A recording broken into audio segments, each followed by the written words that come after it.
If you want to change the display size on Samsung Galaxy A36 5G, first we can go to settings. Over here in settings we can scroll down to display, and then in display settings we can scroll down again to go to screen zoom. And here we can adjust the display size by moving left and right on the slider. You can also tap on these dots on the slider in order to immediately pick the specific screen zoom. However, if this is not enough, you can also use developer settings or developer options to adjust the DPI or the display size by yourself. So in order to do that, first we need to go back to settings and scroll all the way down and choose about phone. Over here go to software information and then keep tapping on build number until you enable developer options. Enter the screen lock password and press continue, and then agree to development settings.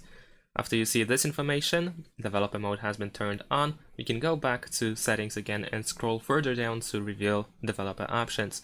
Here we need to scroll down until you find an option that is called, let me try to find it, there we go, minimum width.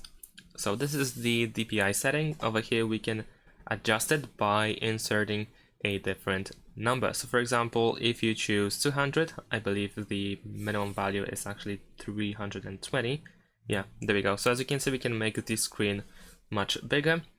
So 320 is the minimal value that we can get. And of course, you can make the screen smaller by providing a different, a bigger number. So for example, if you set it to 600, then it looks like this. And there we go. Of course, we can switch it back. Remember that if you enter value that is too high, then you might have some issues with the UI, so be careful with these numbers. I'm gonna switch to the default value that I had before, so 384, and that's pretty much it. Thanks for watching, leave a like and subscribe to my channel, and see you in my next videos. Bye!